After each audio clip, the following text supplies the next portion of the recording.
আগে আমাদের সেকেন্ড হোটেলটা দেখে নিচ্ছি, তারপর ফার্স্ট হোটেলটা দেখাবো। আমরা যে আগের যে হোটেলে দেখিয়েছিলাম সেই হোটেলে উঠেছিলাম, সেই হোটেলটা প্রচুর জঘন্য ছিল, কিন্তু আমরা যে একই হোটেলটা দেখছিলাম বলো।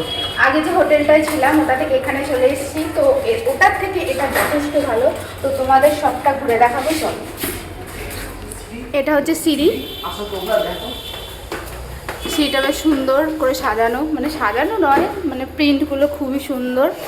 এবার রুমগুলো তোমাদের সাথে শেয়ার করবো, চলো। এখানে অ্যাকোয়াগার্ডেরও ব্যবস্থা আছে, তার মানে রুমের সামনেই পুরো এখান থেকে জল নেওয়া যাবে। এই যে, আর এইটা দিয়ে ছাদে যাওয়া যায়। এটা এখনো বন্ধ আছে, এখানে কেউ আসেনি এখনো।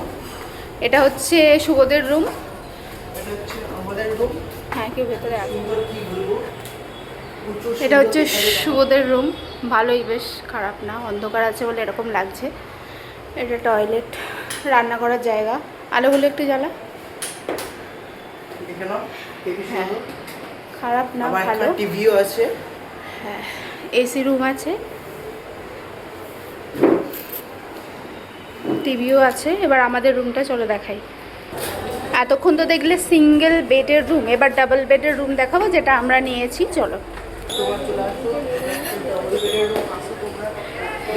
খুবই সুন্দর, আগের রুমের থেকেও এটা হচ্ছে ডবল বেডের রুম, এখানে সবাই বসে আছে। আমরা ব্লগ করছি, আগের এটার থেকে এটা ভালো, ওটাই দেখাচ্ছি। আর এটা ছিল আগের হোটেল, এটা হোটেল না, ঠিক বাড়ি বাড়ি দেখতে। চলো পুরোটা দেখাই, দেখলেই বুঝতে পারবে। এরকম জায়গা ছিল, এরকম সরু একটা জায়গা। তারপর রুমগুলো দেখাচ্ছে। রুমগুলো কোনো রকমই পরিষ্কার করা ছিল না, তার সাথে টয়লেটও না। হোটেলটা আমাদের কারোরই ভালো লাগেনি। আমাদের রুম,